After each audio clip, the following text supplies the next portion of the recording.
Evening and hello. My name is Lynn O'Hara and I'm the Director of Programs for National History Day. We are thrilled to be joining you this evening for our third in a series of 5 hangouts to help our students complete their National History Day projects.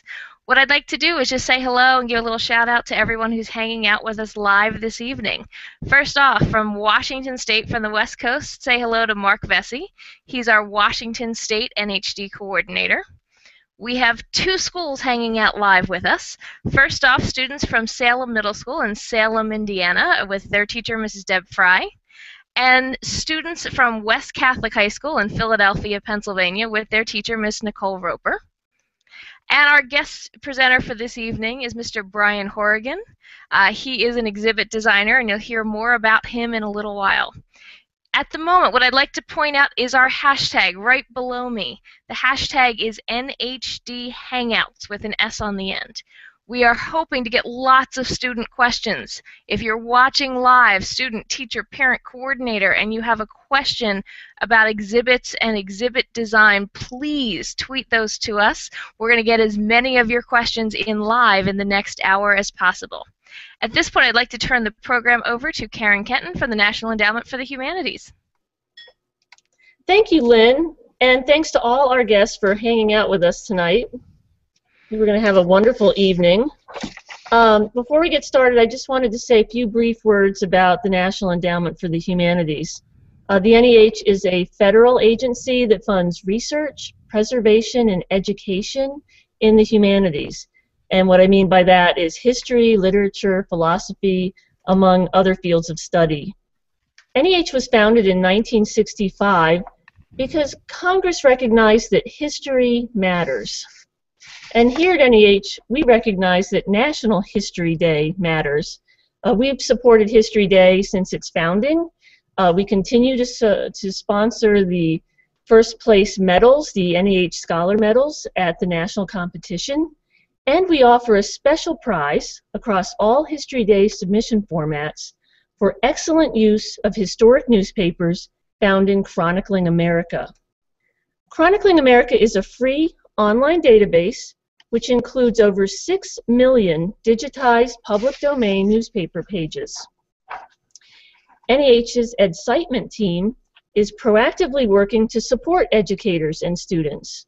On the Edcitement website, you'll find over 500 lesson plans and 300 vetted websites.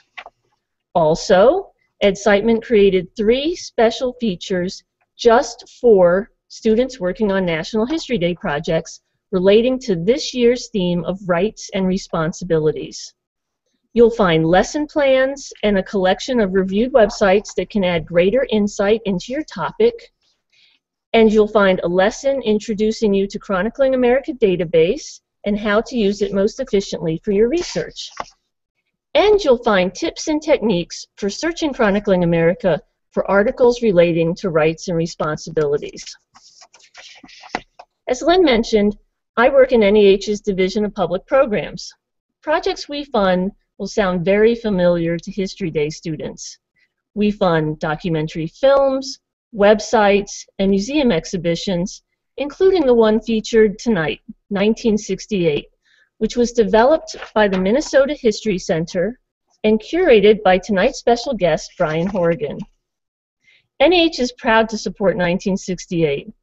The exhibition received a Chairman's Special Award for its subtle, smart, and moving interpretation of one of America's most trying, turbulent, and yet profound moments in our history. The groundbreaking research and oral histories with Vietnam veterans make 1968 a unique, popular, and especially moving exhibition.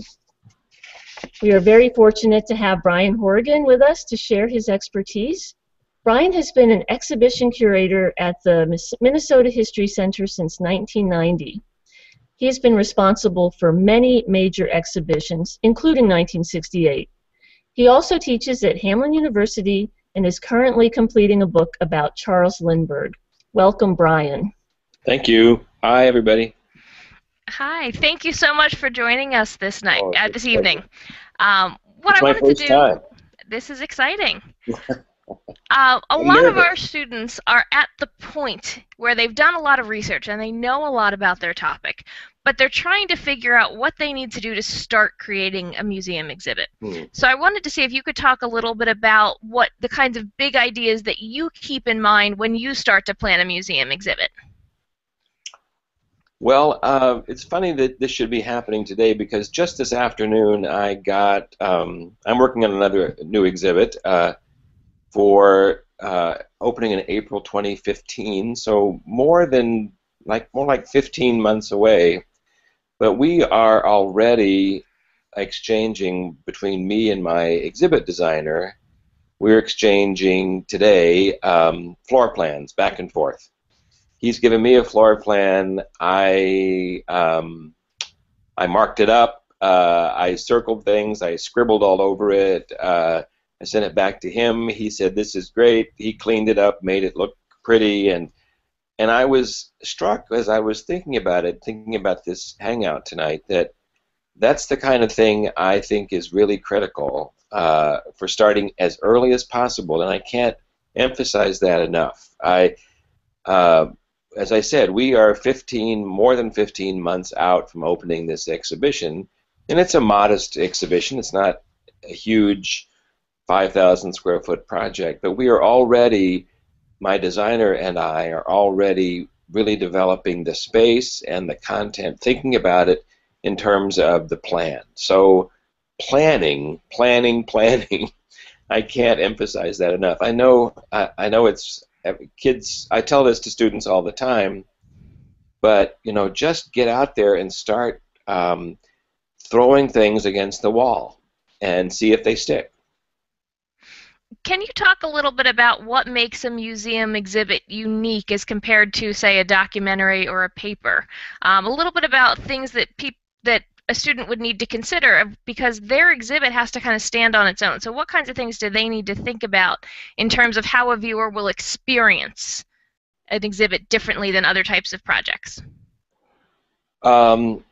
Well, you said two things there, and I know I've judged History Day exhibits many, many times for more than 20 years, and I know they're supposed to be able to stand on their own, but I also know that people experience exhibits both in my museum and at History Day. They experience exhibits with other people.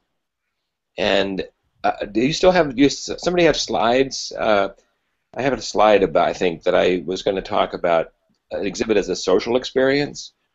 Is that? Let's see if Caitlin at NEH can pull that up.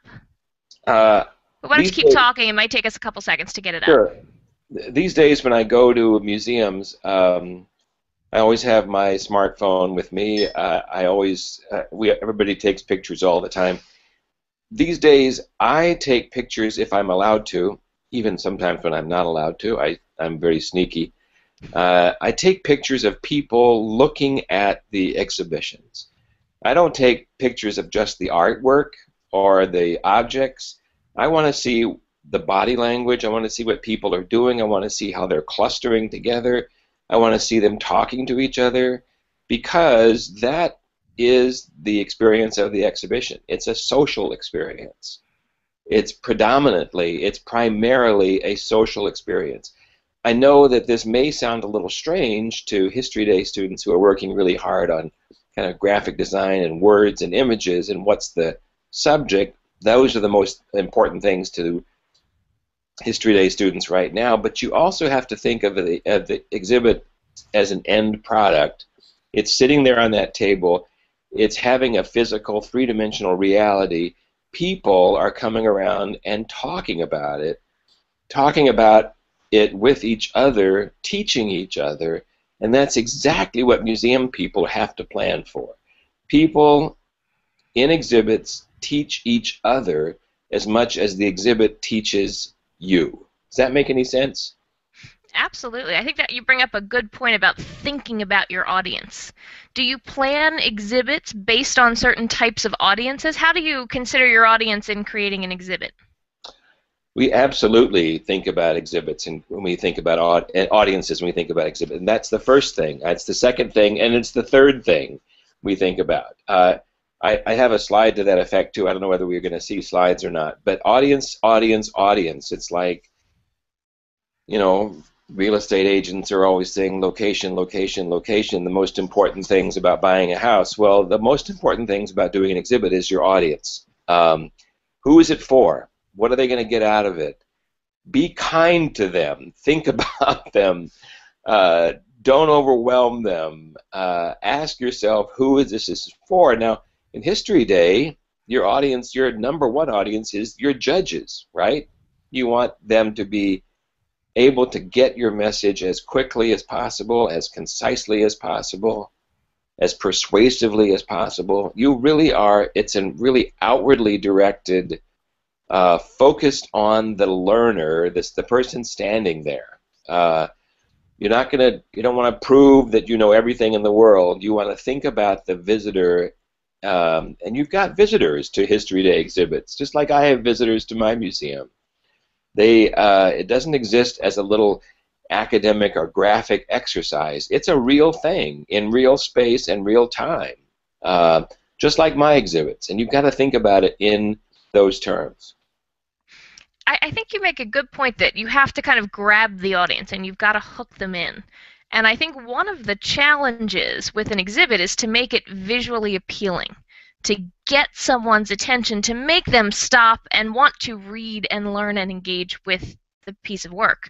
What are some strategies that the students can use to make their project visually appealing and to hook that viewer? Well, again, I don't know. Caitlin, are we gonna see slides or not? Because I have some images that illustrate this a little better. No? Let's check with our partners at NEH and see where we're at with that.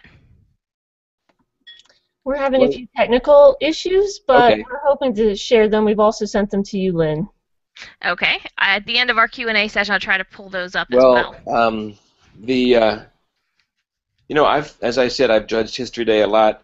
Over the years, I think it's evolved, and I hope that that students are increasingly thinking of the exhibits as three-dimensional experiences. Heretofore, they have been basically flat graphic exercises. Let's call it a brochure a threefold brochure on the wall. And a really smartly designed brochure with excellent visuals and graphics and photographs and et cetera, et cetera. Those are great, but I also want to see, and I hope that people will increasingly think of the exhibit as a three-dimensional experience. Artifacts, objects will always catch people's attention, something three-dimensional, physical, something people can touch.